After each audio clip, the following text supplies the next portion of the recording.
یہ بہلول بھی اسی قبیلے کا فرد تھا، دجلہ کے کنارے مٹی کے گھروندے پاؤں پہ بناتا ہے اور انہیں مسمار کر دیتا ہے۔ وہ کبھی آپ نے دیکھا ہوگا کہ بچے ریت میں اپنا پاؤں رکھ کر کے اوپر سے ریت تھپک لیتے ہیں اور پھر پاؤں ہولے سے نکال لیتے ہیں، بچ جائے تو بڑے خوش ہوتے ہیں، اور جب کھیل ختم ہو جاتے ہیں تو اسے گرا دیتے ہیں اپنے ہاتھوں سے۔ بہلول بھی اسی شغل میں لگا ہوا ہے۔ بہلول یہ کام کر رہا ہے، گروندے بناتا ہے گراتا ہے، گروندے بناتا ہے گراتا ہے۔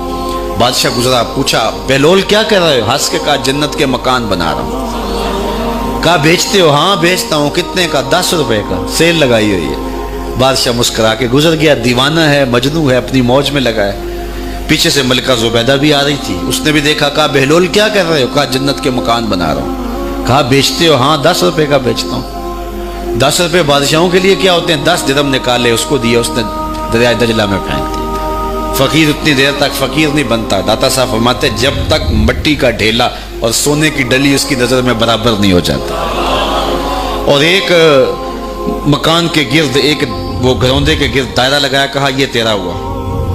ملکہ گزر گئی، بادشاہ بھی چلا گیا۔ شام کو اپنے محل میں پہنچے، بادشاہ سویا، منظر جاگا کہ حشر کا دن ہے، پھر جنت کا منظر ہے، جنت میں بڑے بڑے خوبصورت مکان ہیں۔ ایک مکان تو بڑا ہی اچھا لگا، تو جی چاہا کہ اس مکان کو دیکھوں۔ تو جب قریب گیا تو دروازے پہ لکھا تھا ملکہ زبیدہ۔ شوق سے آگے بڑھا تو دربان نے روک دیا، کہا یہ ملکہ کا ہے۔ کہا وہ میری ہی ملکہ ہے۔ کہا دنیا کے ضابطے اور ہیں، آخرت کے ضابطے اور ہیں۔ بادشاہ کی آنکھ کھل گئی، بے چین ہو گیا، ملکہ کو بیدار کیا، کہا تو کون سا نیک عمل کیا ہے؟ میں نے جنت میں تیرا یوں مال دیکھا ہے۔ ملکہ کہنے لگی وہی معمول کی نمازیں، وہی سب کچھ، کوئی نیا کام تو میں نے کیا نہیں۔ ہاں یاد آیا، کل گزر رہی تھی، دجلہ کا کنارہ تھا، وہ جسے لوگ مجذوب کہتے ہیں، وہ جو دیوانہ کہلاتا ہے، وہ بہلول، وہ جنت کے محل کہتا تھا، وہ بنا رہا تھا۔ میں نے کہا چلو کوئی بات نہیں، فقیر ہے، 10 روپے کیا ہوتے ہیں؟ 10 روپے کا ایک محل خریدا تھا۔ بادشاہ سر پکڑ کے بیٹھ گیا، وہ تو مجھے بھی کہتا تھا۔ میں دیوانے کی بات سمجھ کے گزر گیا۔ اگلے دن بادشاہ قصدن گزرا۔ جب قصدن گزرا نا تو دل دھڑک رہا تھا کہ کہیں مجذوب پھر آج مل جائے اور اسی موج میں ہو تو کام بن جائے۔ دیکھا تو بہلول وہاں بیٹھا ہوا ہے، آگے بڑھ کے دیکھا تو کام بھی وہی۔ بادشاہ پھر روک گیا، پوچھا اب بہلول کیا کر رہے ہو؟ اب دل دھڑک رہا تھا کہ مجذوب ہے، کوئی اور بات کہہ دے تو چلو اچھا ہو کہ وہی جواب دے دے۔ اس نے وہی جواب دیا، جنت کے محل بنا رہا ہوں۔ بادشاہ کا کچھ دل ٹھہرا، پھر کہا اچھا بیچتے بھی ہو؟ ہاں ہاں بیچنے کے لیے بنا رہا ہوں۔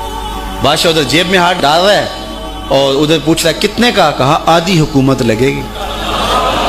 کہا کل تو 10 روپے کے بتا رہے تھے۔ کہا کل تم نے دیکھا نہیں تھا، آج سودا دیکھ کے لے رہے ہو۔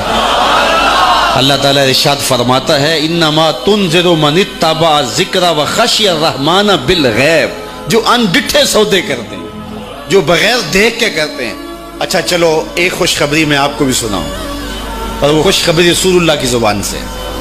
حضور نے فرمایا طوبیٰ لمن رآنی وآمن بی وطوبیٰ 7 مرات من لم یرانی وآمن بی۔ فرمایا صحابہ تمہیں مبارک ہو ایمان کی کہ تم نے مجھے دیکھا اور میرے اوپر ایمان لائے، اور کہا انہیں 7 مبارکیں ہوں جنہوں نے مجھے دیکھا بھی نہیں ہوگا اور پھر بھی ایمان لائیں گے۔ انما تنذر من اتبع ذکر وخشی الرحمن بالغیب فبشرہ بمغفرۃ واجر کریم۔ ان کو بشارت دے دیجئے بڑی عزت والے اجر کی اور خوشخبری بھی۔ تو جس اجر کو میرا رب بھی کریم کہہ رہا ہے وہ اجر کیسا ہوگا؟